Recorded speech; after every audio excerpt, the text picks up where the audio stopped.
Muito bem, vamos continuar o nosso módulo Administração Tributária, que é o último título do livro 2º do Código Tributário Nacional. Vimos na parte anterior a questão da fiscalização, dos artigos 194 a 200, aqueles importantíssimos artigos que são, na verdade, o dia a dia que vocês terão como autoridades fiscais, quer sejam em nível federal, estadual ou municipal. E vamos agora entrar na questão da dívida ativa. É o segundo capítulo do livro, do último livro, que é o livro 4, Administração Tributária. Portanto, a nossa parte 2, porque a primeira foi fiscalização dos artigos 194 a 200. Ora, nós já sabemos que a relação obrigacional tributária é diferenciada. Realmente ela é diferenciada, porque numa obrigação comum, imediatamente ao surgir, ao fazer um negócio com o indivíduo, pegou um dinheiro emprestado, surge a obrigação de pagar do devedor e o direito do credor receber. Ótimo. Mas sabemos que no direito tributário não é assim que a banda toca. O fato gerador faz com que surja imediatamente a obrigação tributária, na medida em que o fato gerador é condição necessária e suficiente para o surgimento da obrigação, mas o crédito tributário, o direito da Fazenda Pública a cobrar, depende de uma operação chamada lançamento. Isso nós já sabemos, vamos só recordar porque é importante para a gente entender a dívida ativa. Então, o que ocorre é que há uma previsão legal chamada hipótese de incidência tributária, né? Apenas uma previsão abstrata na lei. Uma hipótese, quando este fato jurídico aqui descrito ocorrer no mundo jurídico, surge o fato gerador. Então, está lá, uma circulação de mercadoria é fato gerador do ICMS, mas isso é uma previsão abstrata. Quando este fato jurídico ocorre no mundo jurídico, circulação de mercadoria, prestação de serviço, aquisição de renda, seja qual for, todos aqueles fatos geradores que nós estudamos, surge então o fato gerador. O fato gerador, já sabemos, porque é condição necessária e suficiente, faz com que surja imediatamente a obrigação tributária e o crédito tributário é constituído pelo lançamento. O direito da Fazenda Pública a cobrar é constituído pelo lançamento. Muito bem. Uma vez constituído o nosso crédito tributário, nós já vimos que ele pode sofrer 6 hipóteses de suspensão, moderé, cocopá, moratória, depósito montante integral, reclamações e recursos, concessão de medida liminar e mandado de segurança, concessão de medida liminar ou tutela antecipada em outras ações judiciais, parcelamento, moderé, cocopá. 11 hipóteses de extinção, pagamento, compensação, transação, remissão, prescrição e decadência, todas aquelas 11 que nós vimos, e 2 hipóteses de exclusão do crédito tributário. Muito bem. Tendo sido constituído lá atrás pelo lançamento e não tendo sido suspenso, extinto ou excluído, ele terá que ser inscrito em dívida ativa, através de um documento chamado TIDA, Termo de Inscrição em Dívida Ativa. É o TIDA, certo? É o que a gente chama de TIDA, carinhosamente, TIDA. Esse documento é um documento interno. A Fazenda Pública, ela não depende de uma ação judicial para poder executar o contribuinte em débito para com ela. Porque existem 2 tipos de títulos executivos. De acordo com o CPC, o título executivo judicial. O título executivo judicial é aquele que depende de uma ação de cognição, de conhecimento, de discussão. E aí, dessa ação, verifica-se que o devedor realmente está em débito para com alguém, e esse credor, então, pode entrar com execução porque ele passou a ter um título executivo judicial, um título obtido em função de um processo judicial de cognição, de conhecimento, de discussão. Mas existem alguns títulos, chamados títulos executivos extrajudiciais, que não dependem de uma discussão judicial. Entre eles, o CPC cita a certidão de inscrição na dívida ativa, que é um documento que se o contribuinte que foi inscrito em dívida ativa não pagar, vai ser emitida a CIDA, né, a certidão de inscrição em dívida ativa, também chamada CDA, a sigla não interessa, né? E aí sim nós vamos passar para a dívida ativa em fase de execução. Aí, minha gente, aí não tem conversa, o sujeito passivo vai ser notificado pelo juiz para pagar em 5 dias ou oferecer bens à penhora, e se oferecer bens à penhora, e se essa penhora for efetivada, ele vai poder oferecer embargos à execução, discussão da execução, que vai ser julgado pela primeira instância, ele pode recorrer para a segunda instância, etc., mas já na esfera judicial. A Lei 6.830, Lei de Execuções Fiscais, que obriga a União, Estado, Distrito Federal e Município, é uma lei de regência única. O processo administrativo, cada ente da federação tem o seu, muito semelhantes, mas cada um tem o seu. Agora, a execução fiscal não, é baseado numa lei de regência única, Lei 6.830 de 80, Lei de Execuções Fiscais, que obriga a União, Estado, Distrito Federal e municípios. Essa lei só traz essas duas possibilidades, uma vez tendo sido citado o devedor. Em 5 dias, ou ele paga ou oferece bens à penhora, e se for efetivada a penhora, ele vai poder oferecer embargos, discussão para a dívida ativa.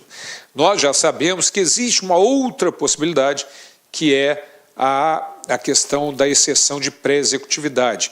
Não tem arcabouço legal, é arcabouço jurisprudencial, mas é prevista nessa possibilidade dele discutir a dívida ativa, se não houver necessidade de fazer provas, como a gente já colocou, mesmo não estando na lei de execuções fiscais. Mas o fato é que o que nós vamos ver nesta parte agora da dívida ativa é exatamente o estudo da TIDA, da CIDA, do TIDA, né? O TIDA e a CIDA. O casalzinho, o termo de inscrição em dívida ativa e a certidão de inscrição em dívida ativa. Então, a certidão de inscrição é aquele título executivo extrajudicial, de acordo com o CPC, que vai anexada à petição inicial ao juiz, para que o juiz dê um despacho mandando citar o devedor para que ele pague ou ofereça bens à penhora em 5 dias. Alguns aspectos aqui que a gente já viu, mas é importante chamar a atenção, fazer esse link. Quando o crédito é inscrito em dívida ativa, surge a presunção de fraude do artigo 185 do CTN. Aquela presunção determina o artigo 185 que presume-se fraudulenta a alienação ou oneração de rendas ou bens ou seu início por crédito tributário inscrito em dívida ativa, por dívida tributária inscrita em dívida ativa, inscrito em dívida ativa. Então, neste momento da inscrição em dívida ativa, surge a presunção de fraude do artigo 185 do CTN, que nós já estudamos aqui, inclusive vimos que se ele reservar no parágrafo único do artigo 185, se ele reservar bens suficientes para quitar a dívida tributária, não surge a presunção. Mas uma vez surgindo a presunção, ela é absoluta, não pode ser derrubada, né? A presunção de fraude. A Fazenda Pública não precisa provocar o juiz, como os outros credores teriam que fazer, para que o juiz decrete fraude contra credores, ou seja, o sujeito passivo começa a vender tudo que tem para não deixar para os credores. Mas, no caso da Fazenda Pública, há a presunção de fraude quando inscrito em dívida ativa. Um outro aspecto importante, que nós já estudamos, que envolve esse quadrinho aqui, é o fato de que, quando é emitida a certidão em dívida ativa, anexada a petição inicial ao juiz, e quando o juiz der o despacho mandando citar o devedor em execução fiscal para que ele pague e ofereça bens à penhora em 5 dias, neste momento em que ele dá o despacho mandando citar o devedor, interrompe-se o prazo prescricional, nós já vimos isso, artigo 174, parágrafo único do Código Tributário Nacional. Então, nesse quadrinho é bom a gente lembrar desses dois aspectos. A presunção de fraude contra a Fazenda Pública, que surge bastando estar inscrita em dívida ativa, e o fato de que o despacho do juiz que ordenar a citação e execução fiscal interrompe o prazo prescricional nos termos do artigo 174, parágrafo único do CTN. Muito bem. Então, agora, vamos estudar o TIDA, a CIDA, ver como é que essa história toda funciona, certo? Vamos lá. Artigo 201. Constitui dívida ativa tributária. Ô, Boba, mas existe dívida ativa não tributária? Existe. A Lei 6.830, nós vamos ver esse detalhe, a Lei 6.830 de 80, Lei de Execuções Fiscais.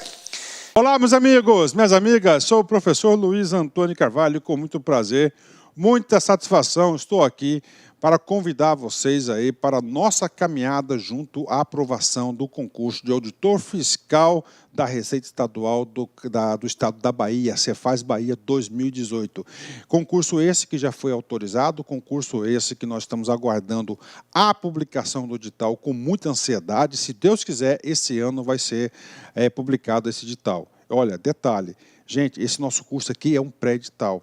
Um concurso como esse de auditor fiscal, gente, ele é muito complexo, são várias disciplinas. Se você não estiver estudando com antecedência, com planejamento e foco, pode ter certeza que você vai ser mais um na multidão. E claro, nós aqui da Lá Concursos, nós temos uma metodologia de ensino chamada de Personal Coach.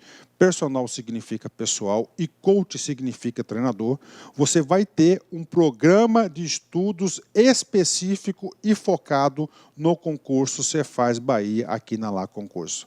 O nosso curso, ele custa apenas 10 parcelas de R$ 60. Você terá direito a 180 dias de acesso. Durante esse período, você vai ter direito a todas as atualizações a custo zero. E detalhe, vamos supor, você se matriculou hoje, se Deus quiser, o concurso aí vai ser publicado, foi publicado daqui 15 dias.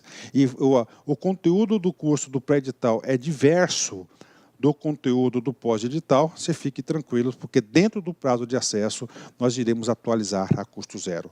Nós aqui da Lá Concurso, em 2018, no nosso plano estratégico, nós tomamos aí a decisão de entrar de cabeça nos concursos de carreiras fiscais, né? E com isso, nós já temos no site publicado da Lá concurso Cefaz Goiás, temos aí Cefaz Goiás, temos Cefaz DF, Cefaz Bahia, Cefaz Rio Grande do Sul e Cefaz Santa Catarina. Já temos 5 cursos de carreiras fiscais em andamento aqui na Lá Concurso, tá certo? Quer saber mais? Se inscreva no nosso canal, siga lá no nosso Instagram, porque no Instagram nós temos todas as segundas-feiras uma live que nós falamos sobre carreiras fiscais com o professor André Fantoni, que ele é fiscal também, auditor fiscal, ele é um grande especialista, um coach específico de concurso de carreiras fiscais. Bacana, meus amigos, espero vocês. Fui, tchau. Clique lá.